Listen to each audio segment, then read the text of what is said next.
어머님, 이게 무슨 짓이에요? 군청 복도에 며느리 고유라의 비명이 울려 퍼졌습니다. 그녀의 손에는 방금 받아든 서류가 들려 있었습니다.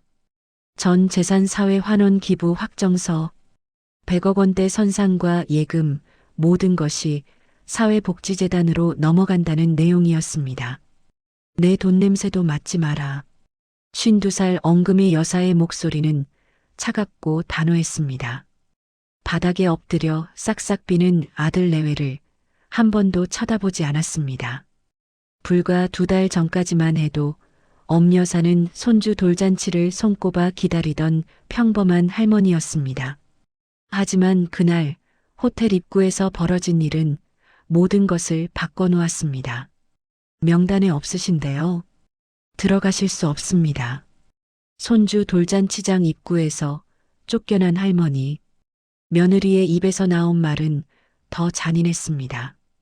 시골 흙 냄새가 호텔 컨셉을 망쳐요. 정성껏 준비한 꽃바구니는 로비 쓰레기통에 처박혔고 아들은 고개조차 돌리지 않았습니다.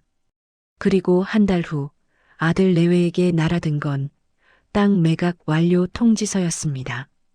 담보로 잡아둔 100억대 선산이 모두 팔렸다는 소식이었습니다. 평생 자식만 바라본 엄여사는 왜 심판자가 되었을까요?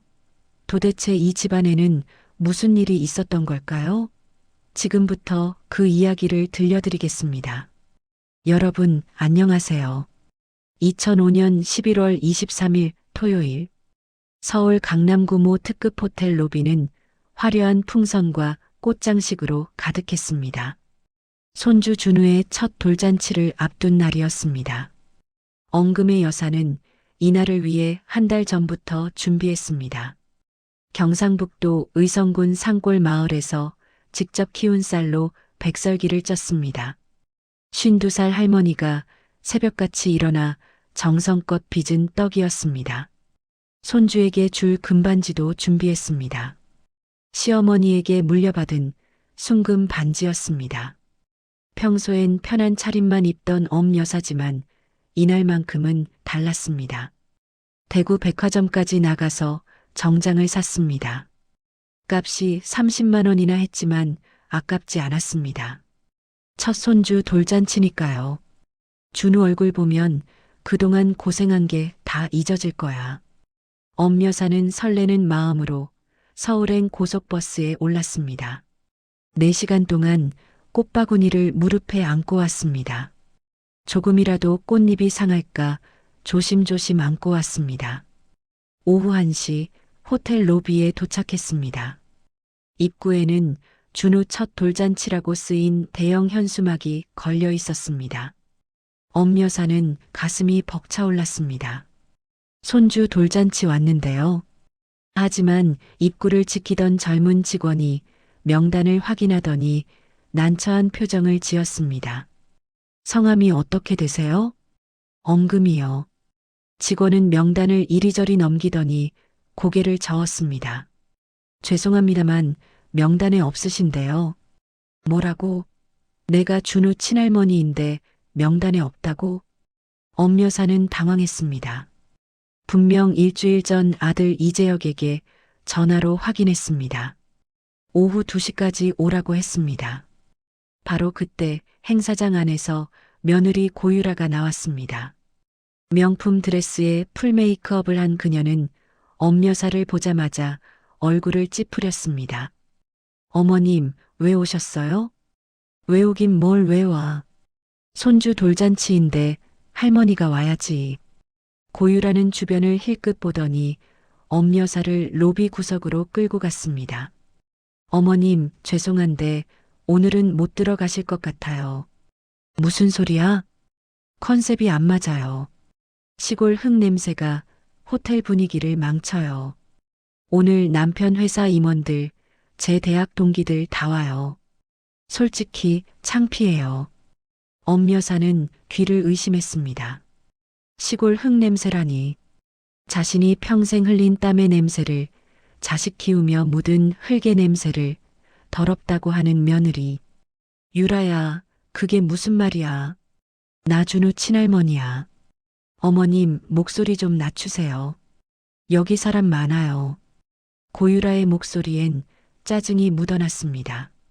그리고 어머님, 요즘 시대가 어느 시대인데 할머니라고 무조건 환영받는 줄 아세요? 우리도 우리 체면이 있어요. 재혁이 어디 있어? 엄마 좀 보자고 해. 엄 여사는 떨리는 목소리로 아들을 찾았습니다. 복도 끝에서 아들 이재혁이 나타났습니다. 중견기업 부장답게 말끔한 정장 차림이었습니다. 엄마, 왜 이래요? 여기서 소란 피우지 말고 조용히 돌아가요. 재혁아, 엄마가 얼마나 준비해서 왔는데. 엄마, 유라 말이 맞아요. 오늘은 중요한 날이에요. 회사 사장님도 오시고 임원들도 다 와요. 엄마가 오시면 좀 곤란해요. 아들의 눈빛이 차가웠습니다. 엄 여사는 그제야 깨달았습니다. 자신이 아들에게 짐이 되었다는 것을. 재혁아, 엄마가 너 키우느라 얼마나. 엄마, 그만해요. 그건 부모 역할 하신 거잖아요. 지금 시대에 그런 얘기하면 웃어요. 고유라가 비웃듯 거들었습니다. 어머님, 효도가 당연한 거 아니에요. 우리도 우리 인생 있어요. 엄 여사는 가슴이 무너지는 것 같았습니다. 손에 든 꽃바구니가 무겁게 느껴졌습니다. 정성껏 준비한 백설기, 금반지, 새옷. 이 모든 게 무슨 소용일까? 알았어. 안 들어갈게. 엄 여사는 고개를 돌렸습니다. 로비를 걸어나가는 그녀의 뒷모습은 초라했습니다. 52년을 살아온 여인이 아니라 버림받은 노인 같았습니다. 로비 쓰레기통 앞에서 엄 여사는 멈춰 섰습니다. 손에 든 꽃바구니를 물끄러미 바라봤습니다. 한 송이 한 송이 정성껏 고른 꽃들, 손주에게 주려던 축복의 마음. 필요 없겠지. 엄 여사는 꽃바구니를 쓰레기통에 처박았습니다. 화려한 꽃들이 쓰레기 더미 속으로 처박혔습니다. 마치 30년 헌신이 쓰레기 취급당하는 것처럼. 호텔 밖으로 나오자 11월의 찬바람이 뼛속까지 파고들었습니다. 하지만 추위보다 더 차가운 건 아들의 눈빛이었습니다. 엄 여사는 걸었습니다. 어디로 가야 할지도 모른 채 그냥 걸었습니다. 눈물이 흘러내렸지만 닦지 않았습니다. 내가 뭘 잘못한 거지? 30년 동안 모든 걸 바쳤는데. 그날 저녁 엄 여사는 서울역 대합실 의자에 앉아 밤을 지새웠습니다. 집으로 돌아갈 기력조차 없었습니다. 아니, 돌아가고 싶지 않았습니다. 서울역 대합실 의자는 딱딱했습니다. 엄 여사는 잠을 이룰 수 없었습니다. 천장을 멍하니 바라보다가 눈을 감았습니다. 그러자 지난 30년이 주마등처럼 스쳐 지나갔습니다. 1975년 겨울, 엄 여사가 22살 때 일입니다. 시집간 지 3년 만에 남편이 교통사고로 세상을 떠났습니다. 갓 돌을 넘긴 아들 재혁과 뱃속에 딸 민정을 남겨두고 시댁에서는 차갑게 나왔습니다. 애들 친정에 맡기고 재혼해라. 젊은데 혼자 어떻게 살려고. 친정에서도 마찬가지였습니다. 금이야, 애들은 우리가 키울 테니 너는 다시 시집가라. 하지만 엄 여사는 고집을 부렸습니다. 내가 키울 거예요. 내 자식들이에요. 남편이 남긴 건 경상북도 의성군 산골 마을의 낡은 집과 선산뿐이었습니다. 선산은 5만 평이 넘었지만 당장 먹고 살 돈이 없었습니다. 주변에서는 땅을 팔라고 했습니다. 땅 팔아서 도시로 나가. 거기서 새 출발해. 하지만 엄 여사는 고개를 저었습니다. 이 땅은 아이들 할아버지, 증조 할아버지가 대대로 물려준 거예요. 함부로 팔 수 없어요. 대신 엄 여사는 땅을 일구기로 했습니다. 새벽 4시면 일어나 밭으로 나갔습니다. 고추, 마늘, 양파를 심었습니다. 손은 거칠어졌고 얼굴은 햇볕에 그을렸습니다. 겨울엔 품팔이를 나갔습니다. 이웃집 농사일을 도와주고 하루 5천 원을 받았습니다. 그 돈으로 아이들 분유를 샀습니다. 밤에는 부업을 했습니다. 동네 공장에서 가져온 부품을 조립했습니다. 새벽 1시까지 일해서 한 달에 10만 원을 벌었습니다. 그렇게 10년이 흘렀습니다. 아들 재혁이가 중학생이 되었습니다. 성적이 좋았습니다. 담임 선생님이 찾아왔습니다. 재혁이 공부 잘해요. 서울 좋은 대학 보낼 만해요. 엄여사는 기뻤습니다. 하지만 걱정도 됐습니다. 대학 등록금을 어떻게 마련할까? 재혁이가 고3이 되던 해 엄여사는 결심했습니다. 선산 중 한 필지를 팔기로 했습니다. 2,000평짜리 땅이었습니다. 7천만 원을 받았습니다. 할아버지, 죄송합니다. 재혁이 대학 보내야 해서요. 묘지 앞에서 엄여사는 눈물을 흘렸습니다. 하지만 후회는 없었습니다. 자식 교육이 우선이었으니까요. 1995년 재혁이는 서울의 4년제 대학에 합격했습니다. 경영학과였습니다. 엄여사는 가슴이 벅찼습니다. 재혁아, 공부 열심히 해라. 엄마는 괜찮아. 하지만 괜찮지 않았습니다. 등록금에 생활비에 책값에 돈은 물 새듯 나갔습니다. 엄여사는 더 열심히 일했습니다. 새벽 3시에 일어나 밭으로 나갔습니다. 고추를 따다가 허리를 다쳤습니다. 병원엔 가지 않았습니다. 파스를 붙이고 다시 일했습니다. 재혁이 2학년 때였습니다. 전화가 왔습니다.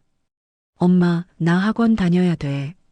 취업 준비하려면 토익 학원, 자격증 학원 다녀야 해. 그래, 다녀라. 돈은 엄마가 보낼게. 또다시 땅을 팔았습니다. 이번엔 1,000평, 5천만 원을 받았습니다. 재혁이는 대학을 졸업하고 중견기업에 취직했습니다. 엄여사는 하늘이 무너지는 줄 알았습니다. 기쁨의 눈물이 쏟아졌습니다. 재혁아, 고생했다. 이제 엄마도 좀 살겠다. 하지만 2년 후 재혁이가 또 전화했습니다. 엄마, 나 결혼하게 됐어. 그래, 언제 한번 데리고 와봐라. 근데 엄마 신부 측에서 서울에 집을 요구해. 전세라도 얻어야 해. 얼마나 필요한데? 2억 정도요. 엄여사는 숨이 막혔습니다. 2억. 평생 본 적 없는 큰 돈이었습니다. 엄마 안 되면 결혼 못 해. 신부가 서울 아파트 있어야 결혼하겠대. 엄여사는 밤새 고민했습니다. 그리고 다음 날 마을 부동산에 갔습니다. 선산 중 제일 좋은 자리 3,000평 팔려고 하는데요. 아니, 거기는 엄여사 집안 선산 중에서도 제일 명당 자리인디. 왜 팔려고? 아들 결혼시켜야 해서요. 그 땅은 2억 5천만 원에 팔렸습니다. 엄여사는 그 돈으로 서울 변두리 소형 아파트를 마련해 줬습니다. 엄마 고마워. 나중에 꼭 보답할게. 재혁이의 말을 믿었습니다. 아들이니까, 자식이니까. 결혼 후 재혁이는 1년에 한두 번 고향에 내려왔습니다. 명절 때만 잠깐 들렀다가 갔습니다.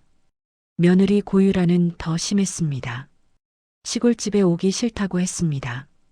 어머님, 여기 벌레 많고 화장실도 불편해요. 다음부터는 서울로 오세요. 엄여사는 아무 말도 하지 않았습니다. 며느리 비위 맞추며 사는 게 편했습니다. 2004년 손주 준우가 태어났습니다. 엄여사는 너무 기뻤습니다. 서울로 올라가 산후조리를 도와드렸습니다. 한 달 동안 집안일을 했습니다. 하지만 고유라는 감사하단 말 한마디 없었습니다. 어머님, 김치찌개 너무 짜요. 제 입맛에는 안 맞아요. 어머님, 청소 좀 꼼꼼히 하세요. 먼지 쌓였어요. 엄 여사는 참았습니다. 손주가 보고 싶었으니까요. 그리고 오늘 손주 돌잔치에서 쫓겨났습니다. 시골 흙 냄새가 호텔 컨셉을 망쳐요. 며느리의 말이 귓가에 맴돌았습니다.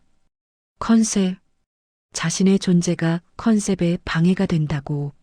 30년 동안 흘린 땀과 눈물이 팔아치운 선산이 자식을 위해 바친 모든 것이 컨셉만도 못하다고. 엄 여사는 서울역 의자에서 벌떡 일어났습니다. 가슴 속에서 무언가가 타올랐습니다. 분노였습니다. 좋아.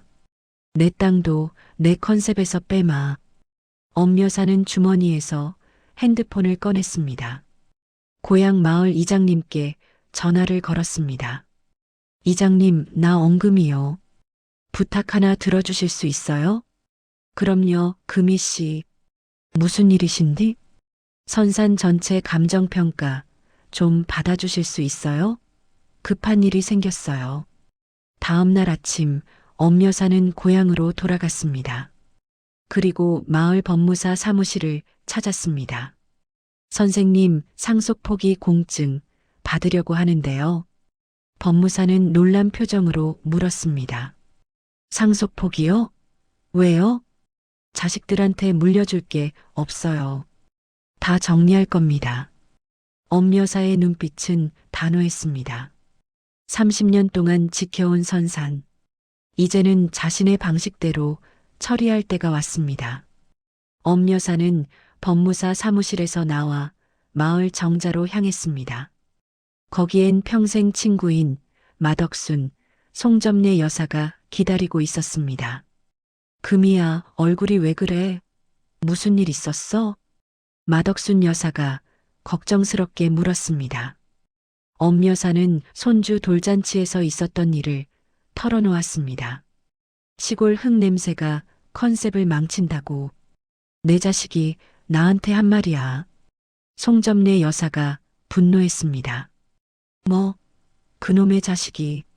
금이야, 너 그 애 키우느라 얼마나 고생했는데. 맞아. 우리가 다 봤잖아. 새벽같이 일어나 밭에 나가고 겨울에 손 터지고 발 동상 걸려도 참으면서 품팔이 다니고. 마덕순 여사도 눈시울이 붉어졌습니다. 엄 여사는 조용히 말했습니다. 나 결심했어. 이제 더는 자식들한테 기대지 않을 거야. 그리고 내 재산도 내 마음대로 할 거야. 무슨 소리야? 선산 다 팔 거야. 그리고 자식들한테는 단 한 푼도 안 줄 거야. 두 친구는 놀랐습니다. 금이야, 그래도 선산은 조상 대대로 내려온 땅인디. 그러게. 함부로 팔면 안 되지. 하지만 엄 여사의 결심은 확고했습니다. 조상들도 이해하실 거야. 자식이 부모를 저렇게 대접하는데 그 자식들한테 땅을 물려주는 게 조상님들께 떳떳한 일일까? 엄 여사는 친구들을 똑바로 바라봤습니다. 덕순아, 점례야. 부탁이 있어. 내 증인이 되어줄 수 있어? 증인? 부양 의무 위반 공증을 받으려고. 그러려면 증인이 필요해. 마덕순 여사가 물었습니다. 부양 의무 위반이면 뭔디? 자식이 부모를 제대로 봉양하지 않았다는 증거야. 그걸 공증받으면 상속을 철회할 수 있어. 송점례 여사가 고개를 끄덕였습니다. 그래. 우리가 증인 서줄게. 우리도 다 봤잖아. 재혁이가 1년에 한두 번밖에 안 내려오고 명절에도 점심 먹고 바로 올라가고. 맞아. 작년 설에도 떡국 한 그릇 먹고 2시간 만에 서울 올라갔잖아. 엄 여사는 고마웠습니다. 고마워. 너희가 아니면 누구한테 부탁하겠어. 다음 날 세 사람은 법무사 사무실로 향했습니다. 법무사는 서류를 준비하고 있었습니다. 엉금애 씨, 정말 하시겠어요?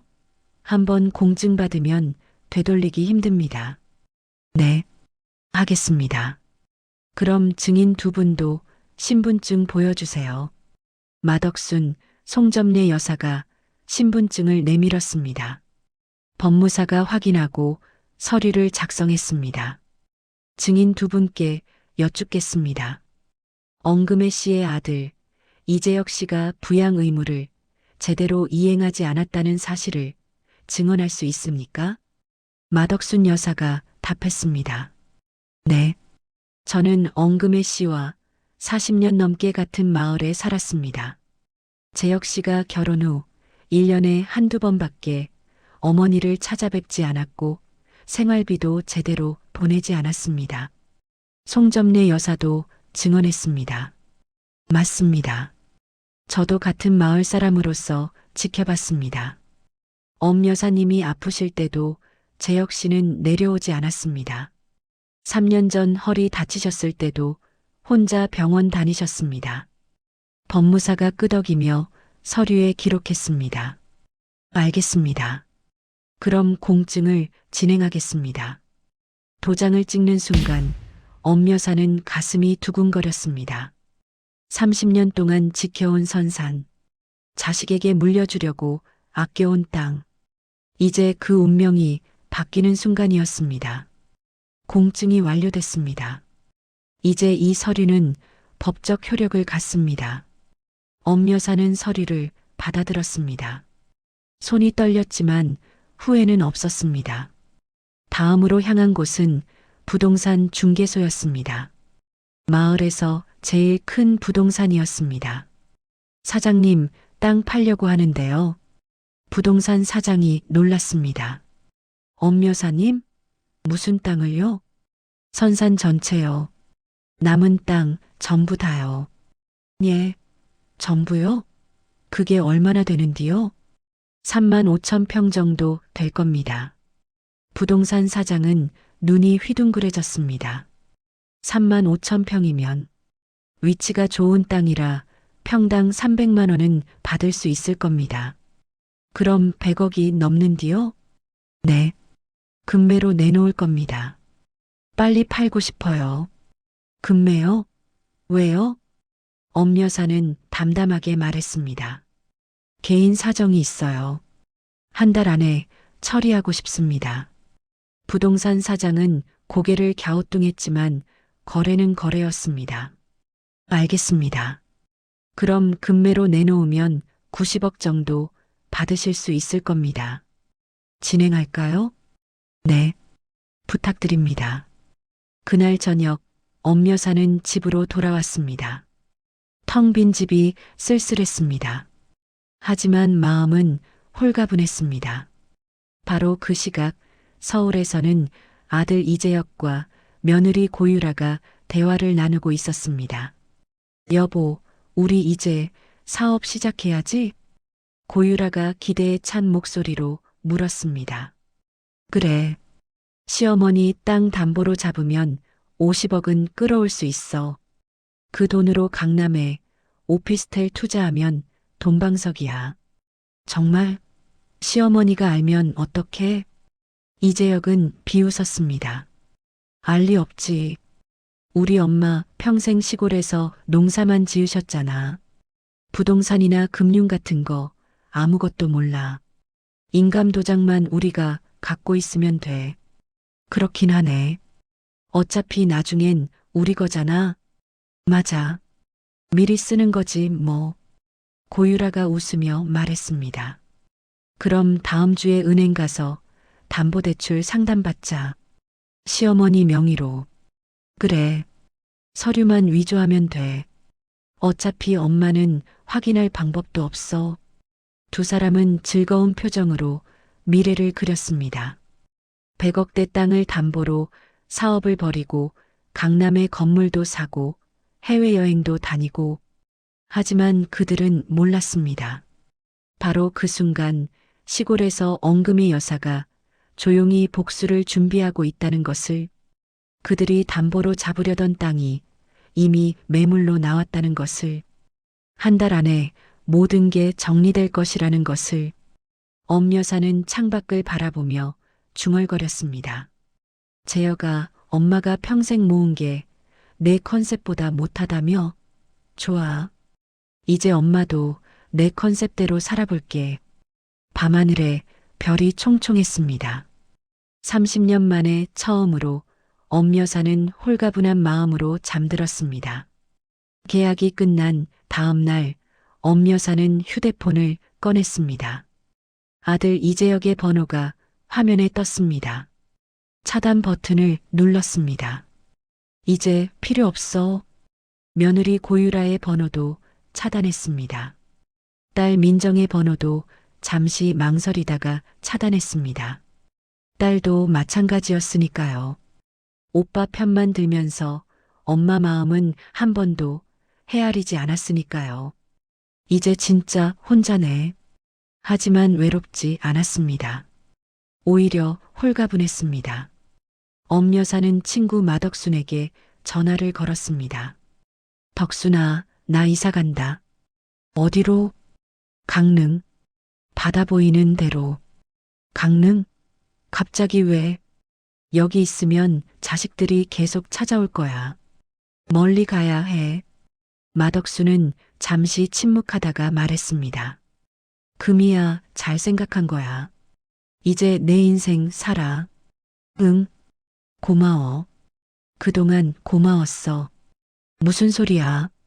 우리 친구 아니가. 가끔 전화해. 전화를 끊고 엄여사는 짐을 쌌습니다. 가져갈 것이 많지 않았습니다. 옷 몇 벌, 사진첩 한 권, 그리고 남편의 유품 몇 가지. 일주일 후 엄여사는 강릉에 도착했습니다. 해오름 실버타운. 바다가 보이는 언덕 위에 세워진 요양시설이었습니다. 하지만 일반 요양원과는 달랐습니다.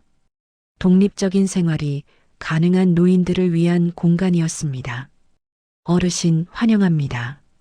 시설장이 따뜻하게 맞아줬습니다. 방은 3층에 준비했습니다. 바다 전망이 제일 좋은 방이에요. 엄여사는 시설장을 따라 엘리베이터를 탔습니다. 처음 타보는 엘리베이터였습니다. 시골집에는 계단밖에 없었으니까요. 3층에서 내려 복도를 걸었습니다. 깨끗하고 밝았습니다. 복도 끝 방문이 열렸습니다. 여기입니다. 방 안으로 들어서자 엄여사는 숨이 멎을 뻔했습니다. 큰 창문 너머로 펼쳐진 동해 바다. 햇살이 파도 위에서 반짝였습니다. 갈매기들이 날아다녔습니다. 바다.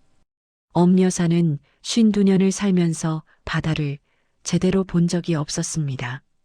항상 밭에서, 논에서, 부엌에서만 살았습니다. 마음에 드세요? 네. 좋아요.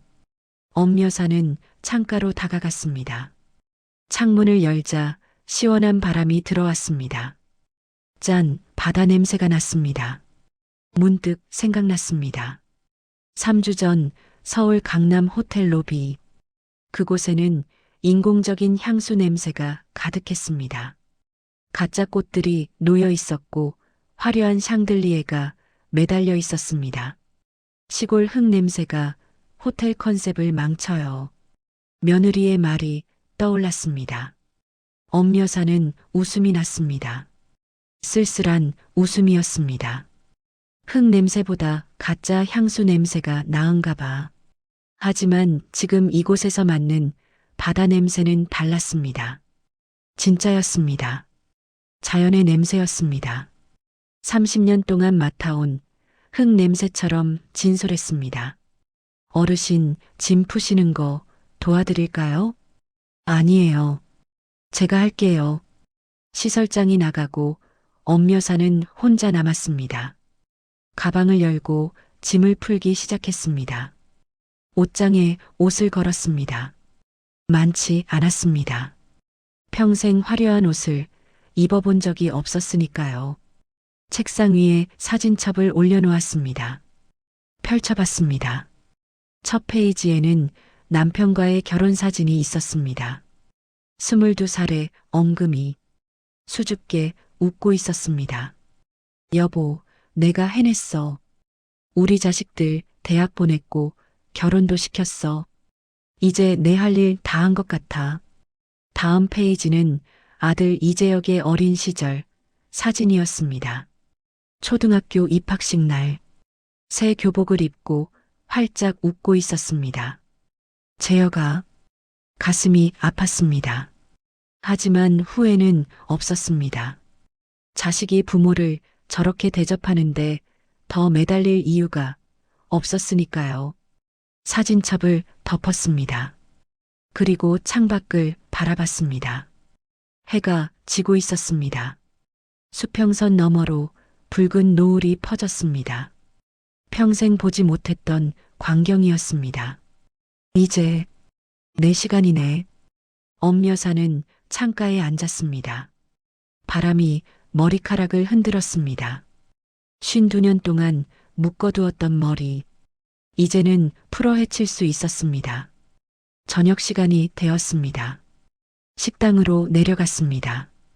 다른 입주민들이 모여 있었습니다. 새로 오신 분이네요. 안녕하세요. 옆자리에 앉은 할머니가 인사했습니다. 안녕하세요. 엄금이라고 합니다.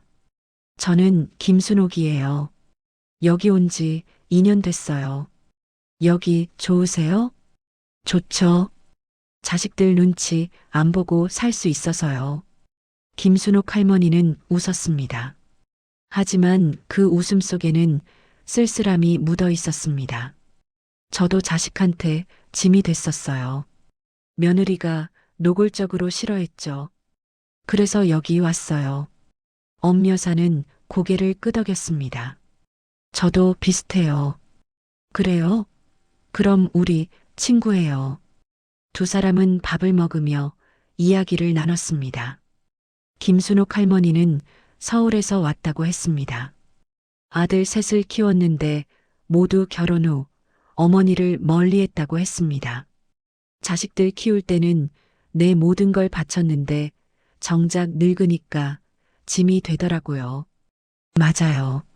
저도 그랬어요. 그래도 여기 와서 후회 안 해요. 처음으로 내 인생 사는 것 같아요.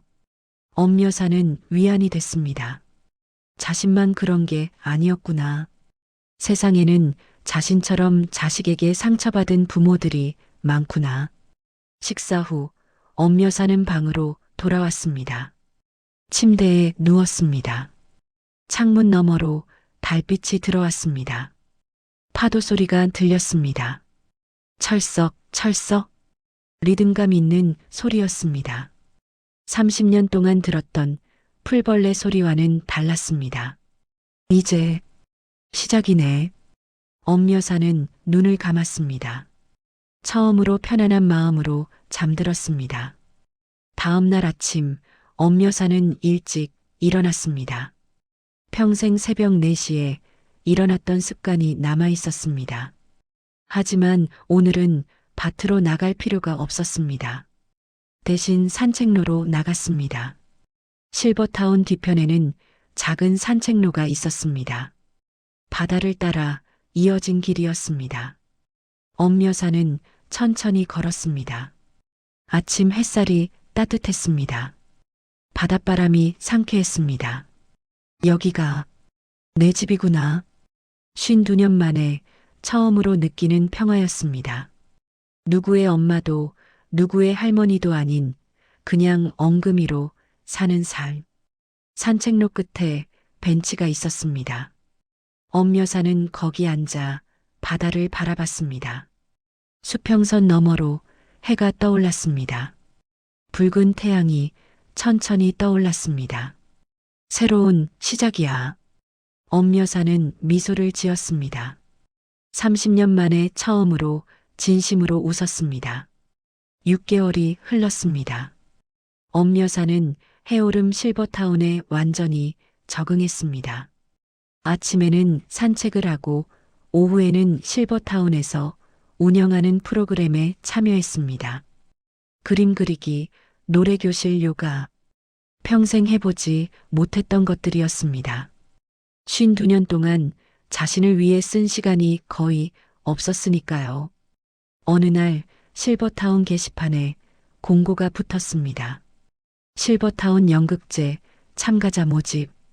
프로그램 담당자 김미영 선생님이 설명했습니다. 어르신들께서 직접 대본을 쓰시고 연기도 하시는 프로그램이에요.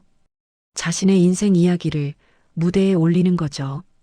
내 인생 이야기를요? 네. 살아오신 이야기 중에서 가장 기억에 남는 순간을 연극으로 만드는 거예요.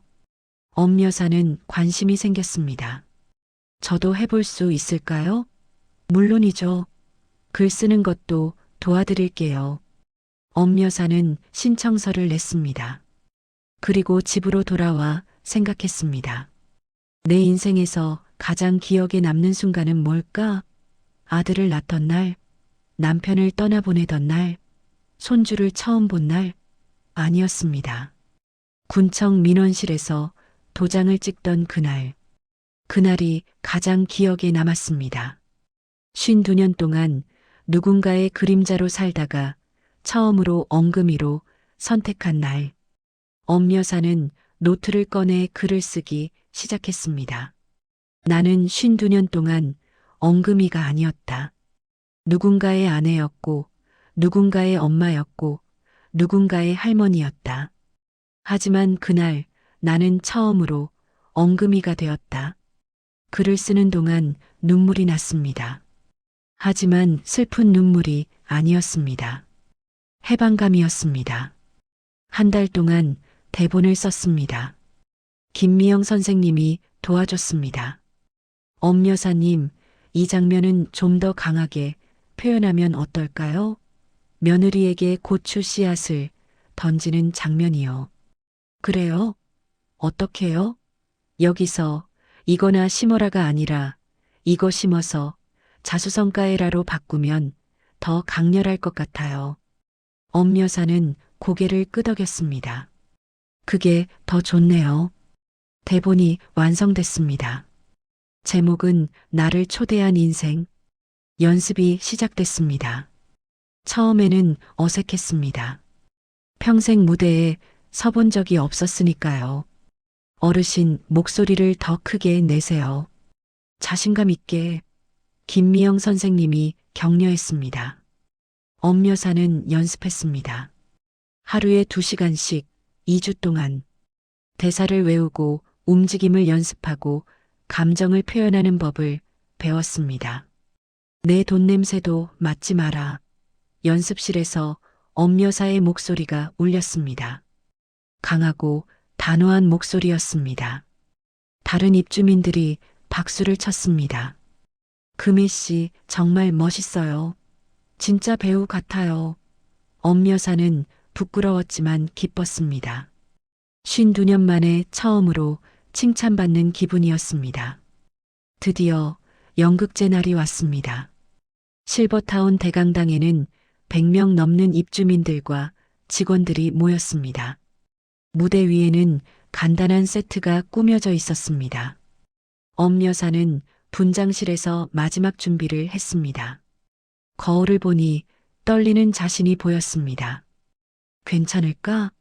김미영 선생님이 어깨를 두드렸습니다. 어르신, 자신감 가지세요. 어르신의 이야기예요. 누구보다 잘 아시잖아요. 네, 할 수 있어요. 무대 조명이 켜졌습니다. 객석이 조용해졌습니다. 엄 여사가 무대 위로 걸어나갔습니다.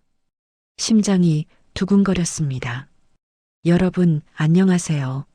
저는 엉금이입니다. 목소리가 떨렸습니다. 하지만 계속했습니다. 오늘 제 이야기를 들려드리려고 합니다. 52년 동안 엉금이가 아니었던 여자의 이야기입니다. 무대 조명이 바뀌었습니다. 과거로 돌아가는 장면이었습니다. 엄 여사는 연기하기 시작했습니다. 젊은 시절 남편을 떠나보내고 혼자 아이들을 키우던 모습, 새벽같이 일어나 밭에 나가던 모습, 아들 대학 등록금을 위해 땅을 팔던 모습, 객석에서 훌쩍이는 소리가 들렸습니다. 그리고 클라이맥스, 손주 돌잔치에서 쫓겨나는 장면, 시골 흙 냄새가 호텔 컨셉을 망쳐요. 엄 여사가 며느리 역할을 직접 연기했습니다. 차갑고 냉정한 목소리였습니다. 객석에서 한숨 소리가 들렸습니다. 그리고 마지막 장면. 군청 민원실. 엄 여사는 무대 중앙에 섰습니다. 손에는 가짜 인감 도장이 들려 있었습니다. 내 돈 냄새도 맡지 마라. 목소리가 강당을 울렸습니다. 강하고 단호했습니다. 엄 여사는 도장을 내리찍는 신용을 했습니다. 꽝! 효과음이 울렸습니다. 그리고 무대 조명이 서서히 밝아졌습니다. 엄 여사는 객석을 향해 천천히 말했습니다. 52년 동안 저는 누군가의 그림자였습니다. 하지만 그날 저는 처음으로 엉금이가 되었습니다. 자식에게 모든 걸 바치는 것이 사랑이 아닙니다. 자신을 잃지 않는 것이 진짜 사랑입니다. 여러분, 우리는 자격이 있습니다. 우리 자신을 위해 돈을 쓸 자격, 우리 자신을 위해 시간을 쓸 자격, 그리고 우리 이름으로 살아갈 자격. 나는 이제 누군가의 엄마가 아닙니다. 나는 엉금이입니다. 무대 조명이 꺼졌습니다. 잠시 침묵이 흘렀습니다. 그리고 짝, 짝, 짝 박수 소리가 터져 나왔습니다. 처음에는 한두 명이었습니다. 하지만 곧 강당 전체가 박수로 가득 찼습니다. 기립박수였습니다. 엄 여사는 무대 위에서 눈물을 흘렸습니다. 52년 만에 처음으로 자신을 위해 받는 박수였습니다. 브라보, 멋있어요. 엄 여사님 최고예요. 객석에서 환호성이 터졌습니다. 엄 여사는 깊게 인사했습니다. 그리고 미소 지었습니다. 진심으로. 연극이 끝나고 많은 사람들이 다가왔습니다. 엄 여사님 정말 감동적이었어요. 저도 비슷한 경험이 있어요. 저도 자식한테 상처받았는데 오늘 위로받았어요. 어르신 용기에 박수 보냅니다. 엄 여사는 그들과 포옹했습니다. 같은 아픔을 겪은 사람들이었습니다. 그날 밤 엄 여사는 방으로 돌아왔습니다. 창밖으로 달빛이 들어왔습니다. 책상 위에는 연극 대본이 놓여 있었습니다. 그리고 그 옆에는 상장이 놓여 있었습니다. 제1회 해오름 실버타운 연극제 대상 엉금이. 엄 여사는 상장을 들여다봤습니다. 자신의 이름이 적혀 있었습니다. 누군가의 엄마도 누군가의 할머니도 아닌 그냥 엉금이. 이게 내 이름이구나. 엄 여사는 창가에 섰습니다. 바다를 바라봤습니다. 파도가 철썩거렸습니다. 밤하늘에는 별이 총총했습니다. 여보, 나 잘 살고 있어. 이제야 내 인생을 사는 것 같아. 바람이 불어왔습니다. 따뜻한 봄바람이었습니다. 엄 여사는 미소 지었습니다. 52년 만에 처음으로 자신을 위해 사는 삶. 자식에게 모든 걸 바치지 않아도 괜찮다는 것. 자신의 자존감을 지키는 것이 더 중요하다는 것. 나이가 들어도 자신의 이름으로 살 수 있다는 것. 엄 여사는 그것을 배웠습니다. 그리고 지금 그녀는 행복했습니다. 진정으로. 여러분, 오늘 엉금이 여사의 이야기 어떠셨나요? 52년 동안 자식을 위해 모든 걸 바쳤지만 결국 시골 흙냄새라는 말로 상처받았던 한 어머니. 하지만 그녀는 무너지지 않았습니다. 오히려 자신의 이름을 되찾고 당당하게 새로운 인생을 시작했죠. 자식에게 모든 걸 바치는 것만이 사랑일까요? 자신의 자존감을 지키는 것도 중요한 사랑 아닐까요? 여러분의 생각이 궁금합니다. 댓글로 의견을 나눠주세요. 그럼 다음 이야기에서 또 뵙겠습니다. 구독과 좋아요, 알림 설정 부탁드립니다.